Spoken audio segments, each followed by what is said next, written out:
Hello and welcome back to inmr. In today's podcast, I'm going to be talking all about Arsenal. They've had yet another superb season, especially in the league where they currently sit in top spot. Will it stay that way though? Who knows? But we can get a better insight today as I'm joined by aspiring sports journalist and Arsenal fan Gemma Moss. I'll be asking Gemma about her thoughts on Arsenal's season, who they need to sign in the summer, and how the North London derby is going to pan out this Sunday. All that and more is coming up. Let's get started with some analysis of Arsenal's key matches this season. So if we start off with the Arsenal versus Man City game. Yeah. Kai Havertz, he's obviously where we brought him in as the midfielder, as the Granit Xhaka replacement. But I personally, and I think a lot of Arsenal fans have seen that his false number 9 role is one thing which is he excels at, and that he is played his best football at. And even when we did have that fantastic run of scoring, it was Kai Havertz in that number 9 role. And I'm not surprised that since we tried to integrate Jesus back into it, then it's kind of stopped the fluidity a bit, because I think Jesus, as much of a good striker he is, he's not really the same kind of physical presence that Havertz does kind of offer. But you saw that in the Man City game when he did come on to set up Martinelli's goal. It was just him dropping into those positions and holding the ball up, and although he didn't have to really do too much for his goal, it was because of him that the goal was created, and we ultimately did score from it. His goal output isn't exactly what people were expecting, but I think the main thing is his movement. As you say, like, it's not necessarily, he doesn't stat pad, like, for want of a better word, but everything he does off the ball. And I think his physicality is something that goes under the radar as well, because he doesn't look like he's going to be strong. When you see him up against like big defenders, he holds his own really well. Exactly, and he's tall as well. Like, I don't think people realise how tall he is, and then you see him next to like Saliba and Gabriel, and he looks like the same height as them, and they're like beasts in defence. I think recently he has picked up a few goals, but it's still not something we are looking for. But I think that's more in the summer kind of thing. We'll be looking for that clinical striker, because even in the recent games you saw that we just looked like we weren't going to ever score. People still have the narrative, well, we cost 60 million. The 60 million kind of looks as nothing, because he has come up with some big goals in big games. To the casual fan, it looks as if it's 60 million just thrown away, but he has got a role, and Arteta's sort of moulded him into what he needs. And I think against Liverpool as well, in the 3-1, he played as a 9 there, didn't score, but once again, it wasn't what he was needed for. No, exactly. And I think as well, rival fans, you always look at the numbers. I think that's natural. Like, you're never going to really look, rival fans aren't going to be like, oh yeah, but he held up the ball really, really well here. Like, you don't watch them like that. It's like, for you, I don't watch Brighton as intensely as you watch Brighton, so you may notice things that I don't. It's the little things, and I think the numbers will get there. And I think he's shown in the Champions League final he can come up with big goals, and even in the games against Brentford where he's come up with like the last minute winners, like, you don't know what those might mean until the last game of the season, I guess. Yeah, and you mentioned for the Liverpool game about Martinelli and Trossard. Obviously, there's a big thing at the minute with who's better in that role. For that Liverpool game, obviously they both played really well, but overall as well, who do you think suits that left wing position better? I personally think Martinelli. I know his numbers this season I don't think have been good at all, but I think probably a lot of it is because he has been in that injury, or because of the age of Martinelli and both Saka. Like, they're still quite young players. They haven't had to deal with we're actually a main threat now. Like, we've got to figure out how this. And I think it's all about learning. Like, they're going to learn. But with Martinelli and Trossard, I do think Martinelli, is the best starter. Trossard, his best games have always come off, like, I feel like always off the bench, and I think a lot of Arsenal fans can agree with that. I guess Modric going to Chelsea is probably the best thing that's ever happened to us, because we've now got Trossard, obviously from Brighton. But like, I'll know from that Brighton point of view, what are your thoughts on Trossard? Because I know when he came back to the stadium, he wasn't received with the best kind of reception there. Yeah, well, you know what? What do you get him for? Like 27 mil? That's absolutely ridiculous. Yeah. We were booing him, so it was always going to happen. But yeah, I think it was more the reception that he got from the Brighton fans. I think if it was to be different, I think if they were to like cheer him on, I think he's had respect. But as soon as you hear a few boos, you're probably like, yeah, no, I've got to give it. And I knew as soon as he went in, I was like, nah, he's going to score it. I know he's going to score. Back to Arsenal. If we look at back to the Liverpool game, the 3-1, you pointed out Martin Odegaard's role in the midfield. Do you want to talk through that?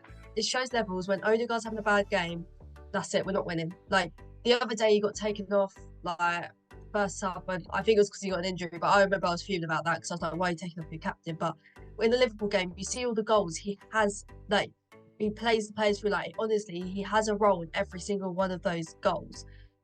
And I think he just spots something which no one could like spot. And I think however much we got him for, what, like 30 million, something like that. I think that's probably the best business under the Arteta era.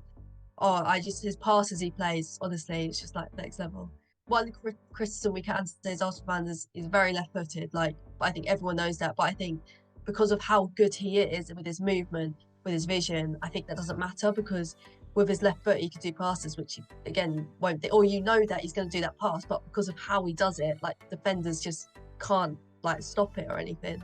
He plays with like such fine margins, like the passes he do are like inch perfect, and he's, as you say, so often the game changer. Would you say he's world class?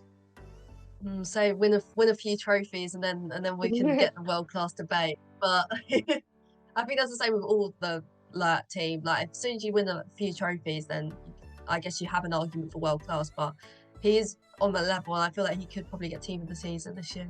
100%. So on to a game that was probably the most boring. Man City versus Arsenal 0-0, but there were positives to take from that game. 100%, yeah. I think the positives with that, I think obviously we don't have a good record at the Etihad at all. I don't remember the last time we won against it. But yeah, I think the positives out of it was obviously we didn't get battered, I guess, but I don't know. I think a lot of it, I think at the time we come quite positive, but I think since the results has kind of happened, you're like, well, we could have nicked it because even City weren't their best that day. I think the fact that Haaland, every single time he's come up against Saliba, he's had what his goal expectancy has been 0.00. Conversations recently have been about how underrated Gabriel is.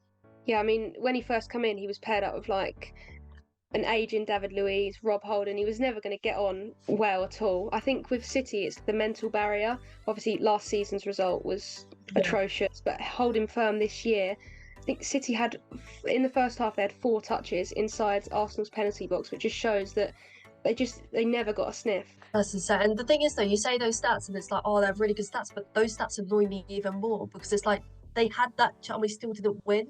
But yeah, no, I think the players have learned. I do think they take that in their stride. Like, we've got the most points out of the big 6 clubs. If nothing comes from this season, at least we have that. I mean, that shows a lot how with these big teams now, we have the players that are stepping up and will put in a performance. So that only, again, that just looks good for the future and for now, really. Yeah, I think, you know, the growth from last season to now, it's been unbelievable. Tactically, what do you think the main difference has been this season compared to last? I think a lot of it's got to do with experience. I think last season you'll see that we started a firing and we looked so good up until I think this point, really. Yeah, I think tactically we have that year of experience, and I think last year our top of the league was a fluke. Yeah, we ended up bottling it, but it was a fluke. Like no one expected it. Whereas this year there were those expectations, and I do think we are living up to it. Yeah, but there's definitely been progress made. I mean, we've pointed out a couple of like the Chelsea boys, Havertz and Jorginho. Arteta's done an unbelievable job in like moulding them into Jorginho. Yeah, Jorginho, I think the only mistake he's done was obviously that Tottenham game, but since then he's been like he has the right to be world class. Obviously, what he's won, he's been world class in that midfield. But yeah, no, Jorginho, I think what that signing as well is probably one of Arteta's best signings. I hope we do extend his contract in whatever way we can. And I think he's a player that was overlooked by Chelsea. I mean, you see their midfield now, and then you compared the ones they gave us, Havertz and Jorginho, and it's like, well, they're doing fine now. So you got, well, by the time this is out, the final 4 games. How do you think you're going to get on in those?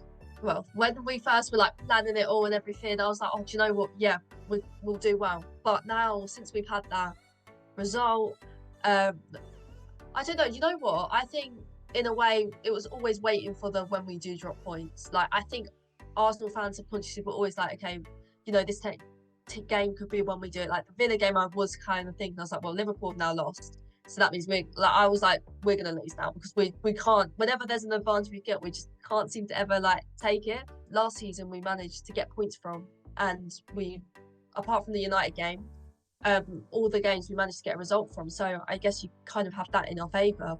Obviously, at the North London derby, they've had in the time they have to prepare, we've had 4 games. Obviously, just had that result of Newcastle, so you kind of have a bit positive in that, and I think we can exploit that high line. But obviously, that's just the Tottenham game. But the other games, I do think we can get points from. It's just obviously the United away one, which on paper, like, we should win, really. Like, I mean, how we played the season, how they played, like, we should 100% win, but you never know. There is positivity, and I think we've just got to show what we were like at the start of the season, post the bye trip, and then we'll be fine. Yeah, I think obviously City 2 points clear. They've got the easiest run in, arguably. It does look inevitable, but there's definitely progress from you this season. Obviously, the Champions League didn't go as you wanted it. For next season, what are you expecting? Obviously, I think better than this season. So quarterfinals will go out this season. So let's try semi-finals, I guess. No, I think we got. I think with the game, even the other day, I was like, well, we beat Bayern Munich, but who do we have next? Real Madrid or City? It's like, well, like, it was never. I think that kind of defeated it. Like, I know you know you want to always back your team. And I do back my team, but it's just that, like, I just don't think I could deal with the nerves. Next year, semi-finals, I think, and hopefully we do get an easier side of the draw, because I think arguably our side of it was quite hard. Yeah, I think, like you say, the split was just ridiculous. Even like in the Europa League with Brighton, obviously we've got Roma.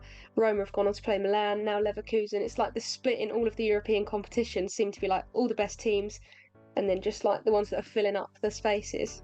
Yeah, like Dortmund could reach the final of the Champions League. You're like, wow. Yeah, they normally go out pretty much straight away. So we've got the keep or sell segment now. So we're going to go through all of the players in the Arsenal squad.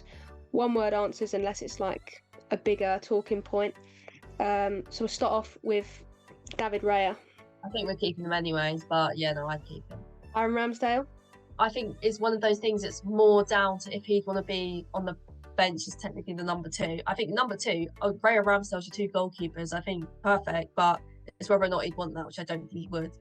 But I'd say keep. So when Raya initially came in, what were your thoughts? Because that was like a huge talking point, because Ramsdale had a great season before.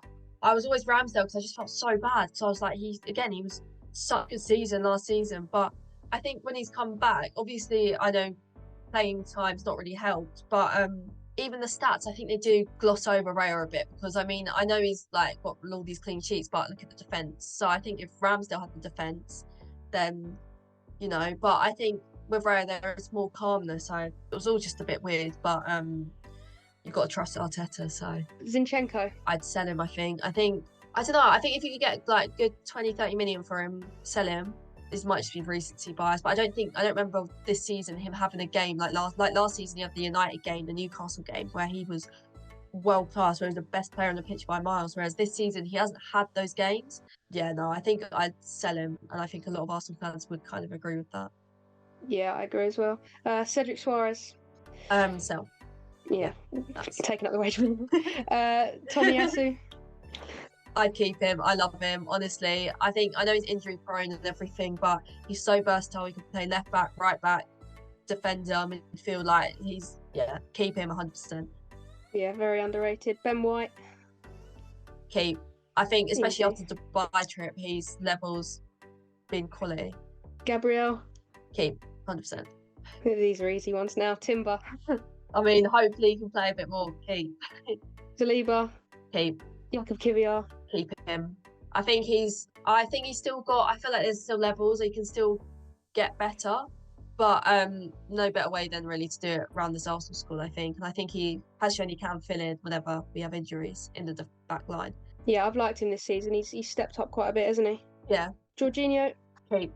And hopefully we extend his contract, because I think it goes up this summer anyway. El Neni. Sell him, which is so sad, because honestly, he's a top player. He's such a professional. Yeah, he's had his time, hasn't he? Thomas Partey. I'd say I'd keep him. Obviously, I know I do well to want to keep him, but I think if an offer does come around 30-40 million, you'd sell him. Back to the easy ones. Odegaard. Keep. Declan Rice. Keep. Has he been the signing of the season?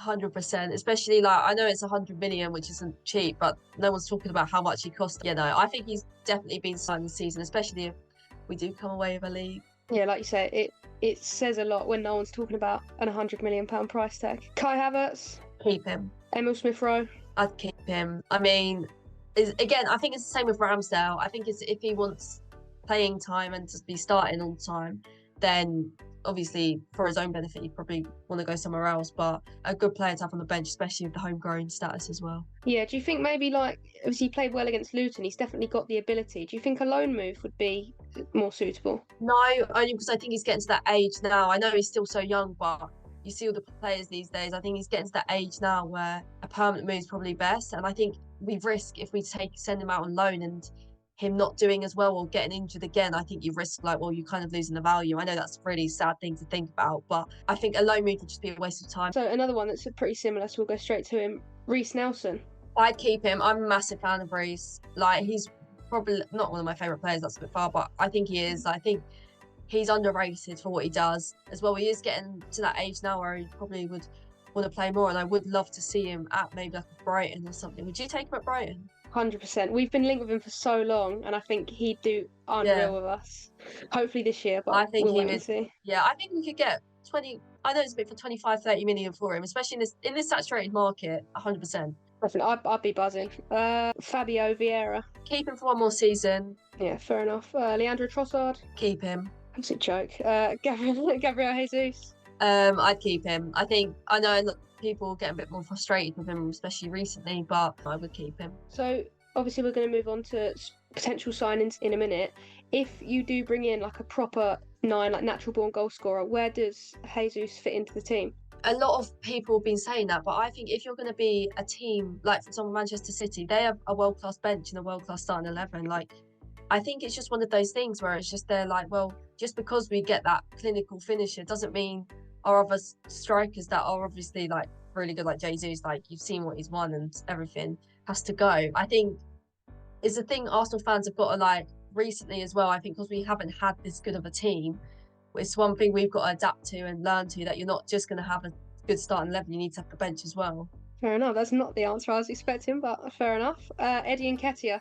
I think for the past 2 seasons, I've just not really rated him. I just think don't get me wrong, he can show that he's a good finisher, but you see some of the chances last season, everyone says that it was odd injuries in defence that lost us the league last season, but you see some of the chances Eddie missed up front. It's just, yeah, and I know you got the hat-trick against Sheffield United. It was a good hat-trick, don't get me wrong, but again, Sheffield United, they're a championship level club. You can excel in a different team. In Brighton, maybe, would you have him?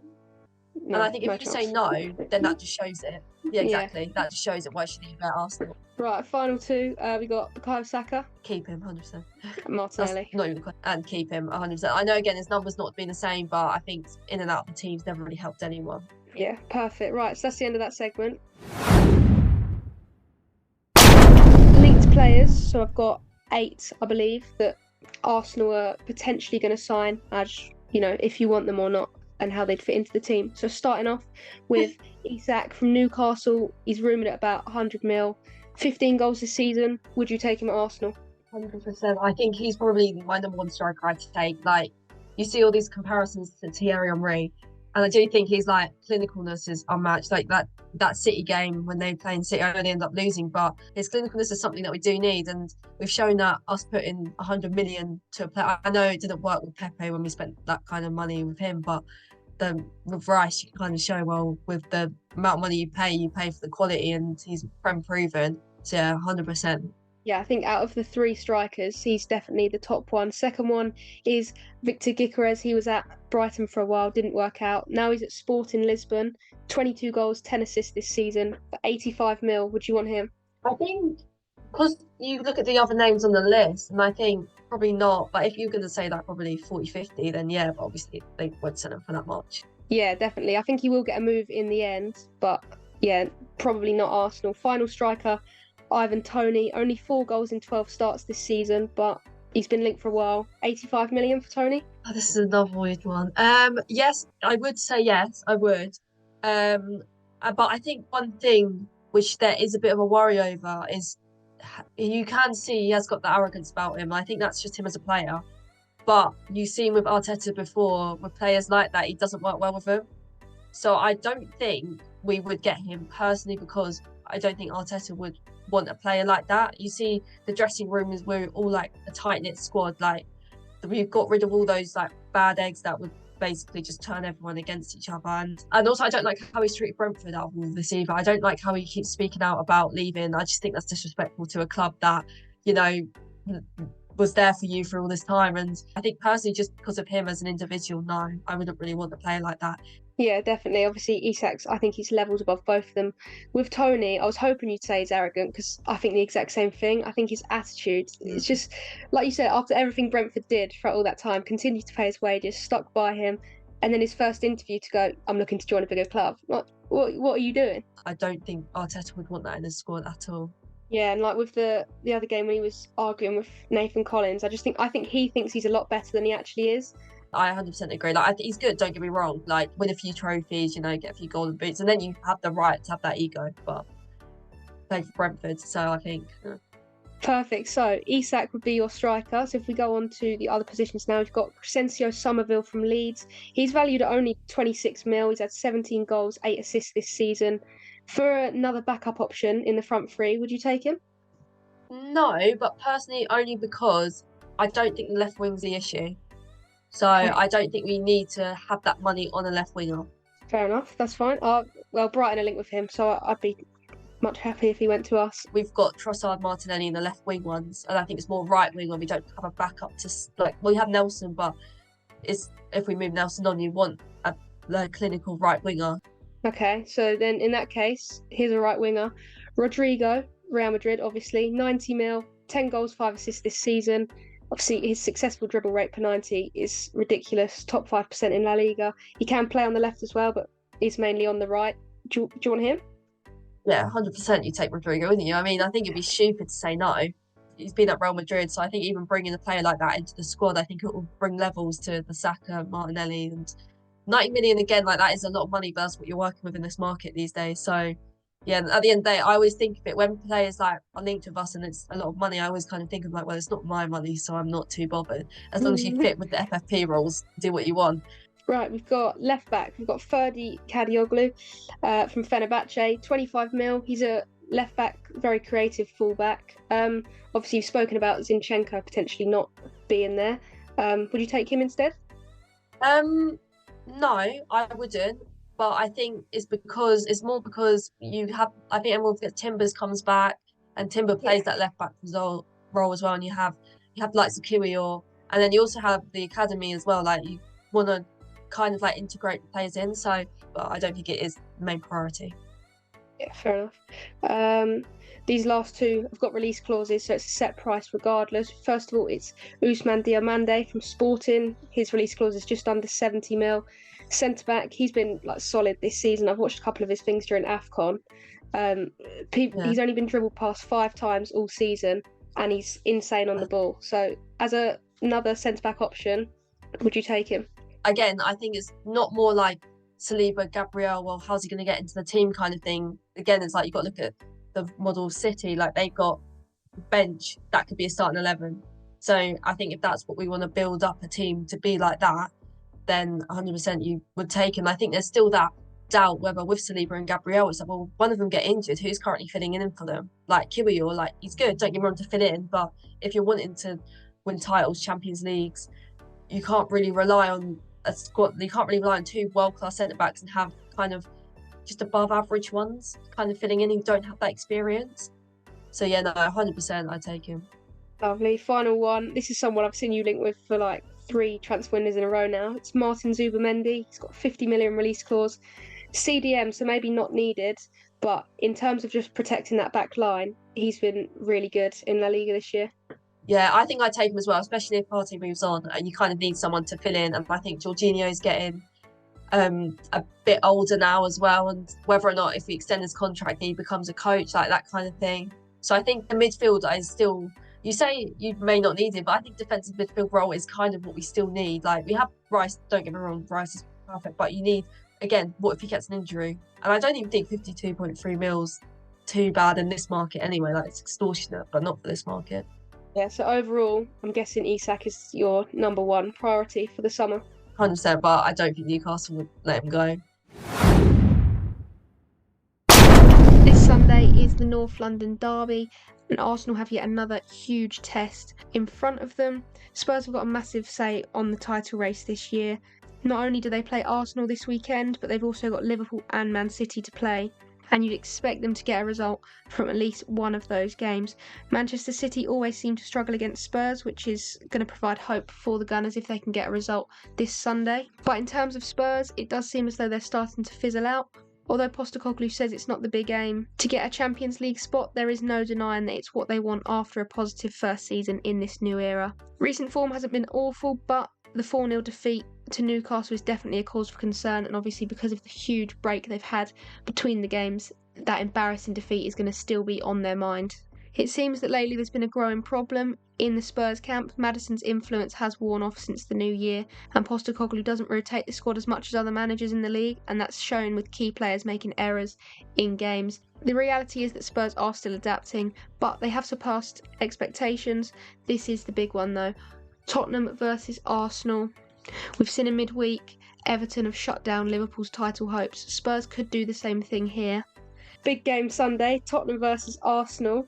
Initial thoughts, how do you think the game's going to go? There's more riding on it for them. Not only is it top four they're looking for, but also the potential that we could win the league. And they know what they have to do. They have to beat us so we don't do it, obviously. And I think last season we obviously beat it at their place 2-0. And usually with the North London derby, it was always we beat them at Emirates, they beat us at their place. It was always one of those things. And I think last season, because we did the double over them, you kind of have that. And obviously this season they drew at our place. So I think this for us, it means a lot more. Tottenham know what they have to do. They don't want us winning the league. But yeah, it's a game which I always like. Obviously you look forward to the game, but it's also a game which I always end up dreading because especially away, like it's not good for the heart, like watching it. But yeah, I think on paper our team is 100% better than their team. We should beat their team on paper, but because it's the North London derby, as always, you can't ever take form into the derby. Yeah, so if we have a look at Spurs first, we'll go through our key players. So who have you chosen for the one to watch for Spurs? For Spurs, the player that I've said to watch is James Maddison. Always, I mean, I think since he's come back from injury, he's not been as good as obviously. Well, I think when he started for Spurs, he had a bit of a purple patch where everything just seemed to be going for him. And don't get me wrong, like he's a class player. Like I would have loved him at Arsenal. Obviously, knows at Spurs. No, I don't want him. But yeah, I think there's always that one to watch because I think he played so well at the Emirates. He was their best player by miles, and I think he'll be up for the occasion as well, especially as he knows his. I think it's kind of good in the way his numbers hasn't been good recently because he knows a good performance at Arsenal where they could get points from will obviously boost confidence for him. But yeah, I think whenever James Maddison's on the pitch, you've always got to look out for him. Perfect. So I've gone for Basuma. There might be a little bit of Brighton bias, but he is a joke. Obviously, he's not got an easy job in the Arsenal midfield, but on his day, he dictates the tempo so well, so composed. And I think with this Arsenal midfield that like to drive forward, he's somebody that just cuts it out and then mounts attacks himself. Like, you're going to have people like Rice, who is deep but then bursts forward. I think Basuma is going to be key in cutting that all out. So it's going to be very difficult. But if he has a good game, I think Arsenal are going to really struggle. Again, it's the same with James Maddison. I think they know that if they have a good game against Arsenal, that it'll like be in their favour, especially if they have all this time to like practice and prepare for us. I think like both the players we've picked, obviously a similar thing where, they're not the ones that stand, like neither of us have said Son, which is instantly the one you'd pick, but it's small players that you don't want to not identify them as a threat because players like Maddison and Basuma will catch you out. For Arsenal, who have you picked out as your key player? I'd do Martin Odegaard. Honestly, I still think, like I said, I still think he is a bit underrated for what he does. Last time at the Spurs Stadium, he scored. He dictates our play, and if he's having a good game, then the others will just kind of feed off it. Yeah, like you say, if he doesn't play well, it's game over. I've gone for Martinelli. Obviously, similar thing to Maddison, where his performances have dropped off like recently, but I think he's another one that's such a threat. You just can't take your eye off him. His like turn of pace. I think I've heard so many Arsenal fans say he's quicker than Trossard when Trossard's come off the bench like fresh, even when Martinelli's tired. Yes, he is. Yeah, I think Trossard had the chance. I don't know what game it was, but literally the first thing I said was if that was Martinelli, that we would have scored it because of how fast Martinelli is. he needs to play the full 90 because obviously Tottenham have had this big rest, but they have looked fatigued, especially in that Newcastle game. So when it gets those last 15, he needs to stay on because he'll just capitalise on tired legs. No, 100%. So then it's kind of the argument, well, do you start Trossard then and then bring Martinelli on?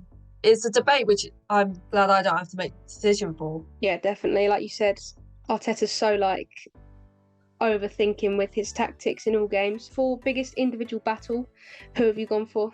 I've gone for Havertz and Van de Ven. I know Van de Ven, he didn't obviously play the Newcastle game. Was a very good game for him. I believe I enjoyed watching that very much. But yeah, no, you can't, even with that game, like we were joking about and stuff, and like me and my family group are sending these memes, everything, but you can't like his quality, and I think he's a defender that his pace is unreal. I think Havertz and Van de Ven will be interesting because I want to see how Van de Ven kind of not keeps Havertz quiet. I don't want him to keep him quiet, but I think the movement of Havertz is something Van de Ven's got to watch out for, and I do think that will be an interesting one. Definitely. I've gone for Saka versus Udogie. Udogie really, really struggled against Saka last year. Saka got his goal, and looking at how Udogie played, I mean, I watched that game. He was horrendous. So I think again, Saka's got a point to prove. Obviously, after this Champions League, he didn't play his best against Bayern this week, but I think this is his chance to prove he can do it in big games. He's proven it, but it seems like he's always got to do it every single game. Keep showing that he can do it in big games. 100%. I think with Saka, I think a lot of it is there's always people who are expecting more from him. I think people are kind of forgetting how good Saka is. Yeah, but like you say, it's the age thing because he's been on the scene for so long. People forget he's not 27. He's come on extremely young. He's not going to be getting unbelievable numbers because he is still adapting. I think I was going to say Saka and Udogie, obviously you did it as well. So yeah, but Saka is big. He's a big player. He always likes a derby. So hopefully he can pull it through. I think he will. So we got if we look at both teams' form and then our prediction, Spurs obviously haven't had they've had a much longer resting period. Their last 5 games, they've only had 2 wins, and they weren't convincing. Obviously, Arsenal have lost their last 2, but I think by the time that they've played against Wolves and Chelsea, confidence is going to be back up. They've never won back-to-back away games at Tottenham, but I think Sunday could potentially be the day. What do you think the score's going to be? I'm going to say 2-1 Arsenal, because again, Tottenham are on that streak where they've been scoring every single game. But yeah, I do think we should win it. Like with our players, we should win 2-1. But I wouldn't be surprised if we drop points. Yeah, see, I was stuck between 1-0 and 3-2 because Arsenal's defence is so good, but also they're struggling to be clinical. But then again, North London derbies are normally so just what's going on, just everything's up in the air. Yeah, and I think with our defence as well, recently I think we've let in a lot more goals. Like in the past few games, we've let in 5 goals in our past 3 games. Yeah, and I think you said earlier about Tottenham's high defensive line. Postecoglou doesn't like to change his system, so I do think they're going to go for it, which obviously does mean that you're going to have plenty of chances to get in behind. So I'm going to stick with 3-2, but I'm really excited for it. Who do you think will score if it is 2-1? 2-1. I think Saka will score, and I think Martinelli probably will score as well. Yeah, I was going same thing. Martinelli, Saka, and then maybe Gabriel from a set piece because you've been so good from corners this year. Oh yeah, our corners have been so good. I think as well, Tottenham's record for corners and defending corners is not good at all. And I know Postecoglou always says about how they don't need a set piece coach, but clearly, especially they do. So yeah, I wouldn't be surprised. Actually, that's a really good shout. If one of the goals find a set piece, Gabriel, then I'd probably say Martinelli and Gabriel because I feel like we'd get him on a set piece. That is where I'm going to end today's podcast, but for more content, be sure to follow inmr on X and Instagram. On top of that, my new website is now live, so you can check that out too by clicking the link in the description or by searching inmrfootball.co.uk. Thank you to Gemma for joining me for this podcast. All her links to her content and website are all in the description as well. Thank you very much for listening, and I will see you in the next one.